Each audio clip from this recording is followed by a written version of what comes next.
India के मशहूर ज़माना स्पोर्ट्स जर्नलिस्ट विक्रांत गुप्ता उन्होंने सोचा कि भाई साहब लाओ इतना दहकब है, हम भी थोड़ी आग सेक लें तो कोई फ़र्क तो नहीं पड़ेगा। यहाँ तंदूर गर्म है और अगर दो एक रोटियाँ या कुलचे मैं भी अपने हिस्से के लगा लूँ तो किसी को क्या ही तकलीफ़ है। वो जिसे कहते हैं कुछ लाइक्स रीट्वीट्स इस तरह की चीज़ें मुझे भी मिल जाएंगी। विक्रांत गुप्ता साहब लिखते हैं कि जनाब सूर्या कुमार यादव अच्छा खासा ट्रोल हुआ था जब उसने सलमान अली आगा के साथ हैंडशेक किया था। जब एशिया कप की ट्रॉफ़ी की अनवेलिंग हुई थी तो बात तो ठीक है कि सूर्या कुमार यादव ठीक ठाक ट्रोल हुआ था, ठीक ठाक मतलब उसे काफ़ी सुनाई गई थी और ज़ाहिर सी बात है माहौल ही ऐसा बनाया गया था। अब उस माहौल में जब सूर्या कुमार यादव जाके प्रेसर के बाद हैंडशेक करेगा तो कोई तो बलि का बकरा बनेगा ना, वो ये बन गया सूर्या कुमार यादव। वो उस टाइम हालांकि लोग कह रहे थे कि ये मैच ही नहीं होना चाहिए दिस दैट, बट वो जिसे कहते हैं गंजी नहाएगी क्या निचोड़ेगी क्या, ठीक है। अब वो जारी बात है मैच नहीं होगा तो बीसीसीआई का चूल्हा कैसे जलेगा, ब्रॉडकास्टर्स का, बाकी जितने भी सेठ पार्टियाँ हैं जिनके पैसे पूसे लगे होते हैं उन्होंने माल नहीं कमाना। तो खैर मैच तो हुआ तो उस पर ही साइड के अब उसने इंडिया के सेंटिमेंट्स शो किए हैं। हीरो है, achieved so much for his country, बिल्कुल ठीक है। एंड पर वो लिखते हैं कि sky has thumbed his nose at Pakistan.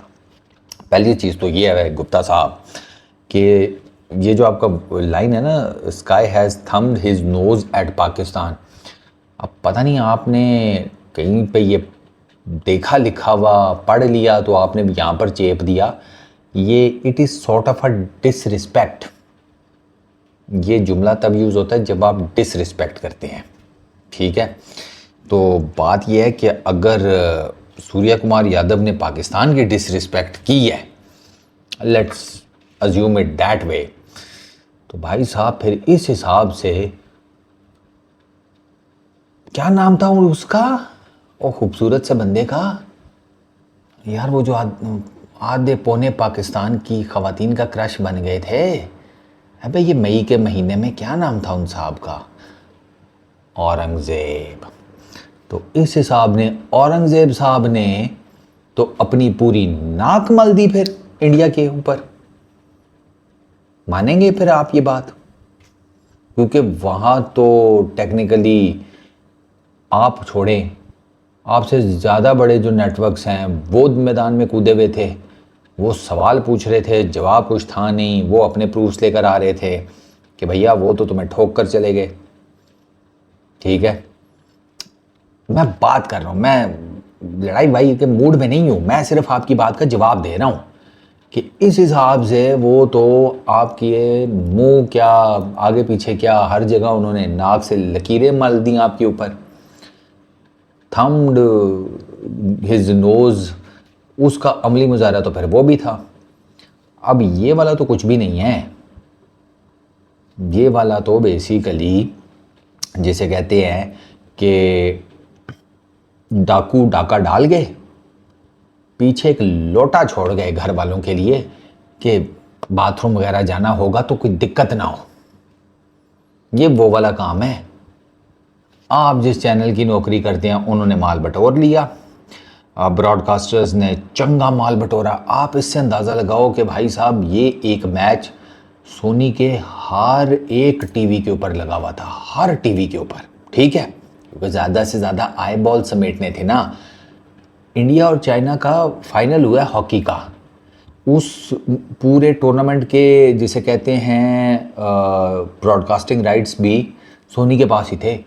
एक चैनल ने नहीं दिखाया, एक चैनल ने वो मैच नहीं दिखाया। क्यों? वजह हॉकी में क्या मसला था? पैसा नहीं था, सिंपल इज दैट। आप देखो मेरे जैसे बंदे के साथ ना ये इस तरह के जो आप चे पटाखे फाड़ते हो ना, मैं नहीं बाय करने वाला।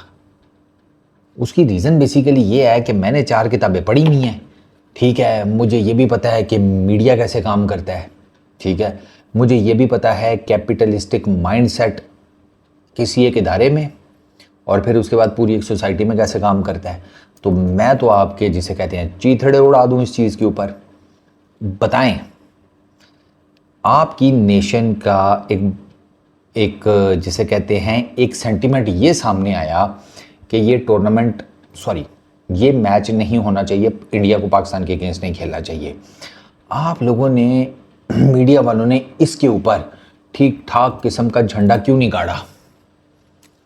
हर मीडिया चैनल ने ये मैच कवर किया, आपके हर उस एक्स क्रिकेटर ने मैच कवर किया जो बाइकआउट की बातें कर रहा था।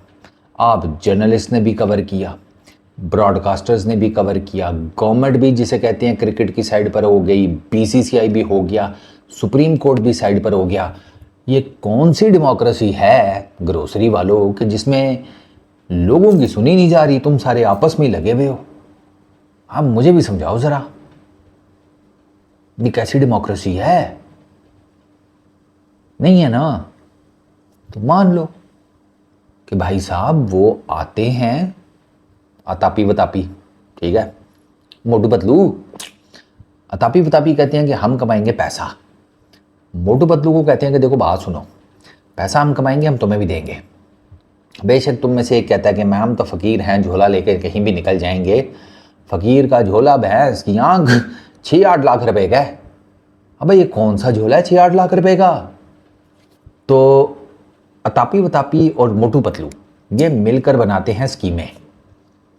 उन स्कीमों में ये होता है कि अवाम की भावनाओं का करो इस्तेमाल, ठीक है, लेकिन भावनाओं को इस तरीके से मैनिपुलेट करो कि वो भावनाएं भी हमारे लिए पैसा ही निकालें।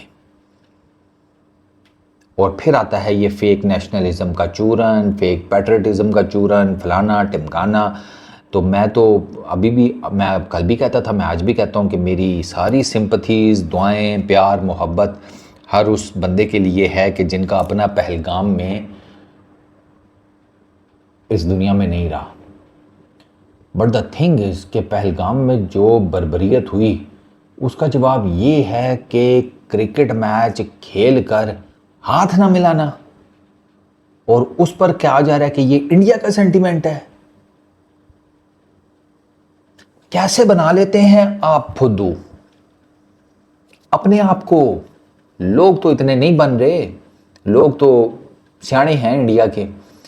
वो तो मेरे पास तो मैसेजेस पड़े हैं, और वो मेरे जितने मुझे जितने भी इंडियंस ने, यारों दोस्तों ने कांटेक्ट किया, उन्होंने यही कहा है हिपोक्रेसी है।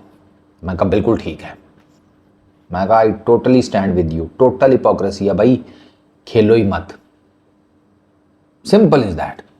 ना आईसीसी के इवेंट में, ना आईसीसी के इवेंट में, ना बायलैटरल सीरीज, कुछ भी नहीं, खेलो ही मत। ये है आपका नेशनल जिसे कहते हैं स्लोगन, अवाम की आवाज, जनता की पुकार कि क्रिकेट खेली ही नहीं जानी चाहिए।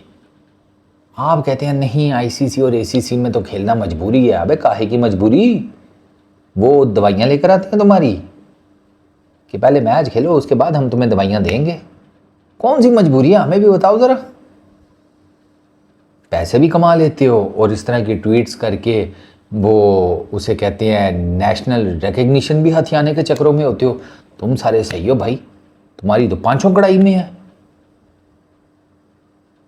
अभी वो कड़ाइयाँ पाड़ के गए थे आप लाहौर में, बंदा उसी का कोई शुक्र लिहाज कर लेता है। नहीं, बता रहे थे, हिस्टोरियन बने हुए थे। हम जब लास्ट टाइम आए थे तो ये रोड यहाँ से नहीं निकलता था, अब ये रोड यहाँ से निकलता है। आए क्यों थे आप? पाकिस्तान और इंडिया के बीच में तो क्रिटिकल हालात रहते हैं, आपका आना समझ में नहीं आया। बट खैर कोई बात नहीं, आपका धंधा चमक रहा है, चमकाए रखो। लेकिन आज नहीं तो कल, कल नहीं तो परसों मेजॉरिटी को रियलाइज़ हो जाएंगी ये चीज़ें कि भाई ये टोटल सिर्फ रेवेन्यू बेस्ड काम है और कुछ भी नहीं है। और ये मैच जो है ये बहुत पैसे देता है, ये फैक्ट है। ये एक मैच बहुत पैसे देता है और वो पैसे कमाए जा रहे हैं, तभी तो ये साल में साल 2 साल बाद इनको खिलाते ज़रूर हैं आपस में, ताकि ना वो जिसे कहते हैं वो बना रहे, एक ना रेवेन्यू का मोटा स्ट्रीम जो है ना एक बना रहे। और अभी तो स्टेक्स और हाई हो जाएं। लक्ष्मी जो है ना अभी समझो अगर आ रही है ना 100%, ये 1000% मुनाफा बख्श कारोबार बन जाए अगर हमारे ग्रोसरी वाले अच्छी क्रिकेट खेलनी शुरू कर दें। मैं बता रहा हूँ, आई एम टेलिंग यू, हमारे वाले कोई ज़रा जीतना शीतना शुरू करें ना, सरकार ये जो स्टेक्स है ना इस मैच के इन टर्म्स ऑफ प्रॉफिट पैसा, यहाँ से ना यहाँ पर आ जाएंगे। लेकिन मेरे आपके लिए नहीं, हम हैं शुद्ध किस्म के चे, हम तो चे बनते रहेंगे। हाँ वो है फैक्ट, पैसा कोई और कमा के चला जाएगा और हम इधर से नारे लगा रहे होंगे इंडिया मुर्दाबाद, उधर से नारा होगा पाकिस्तान मुर्दाबाद। और ये नारे ऐसा भी नहीं है बॉर्डर पर लग रहे हो, नहीं, नारे लग रहे होंगे घरों में बैठ के कीबोर्ड्स के ऊपर।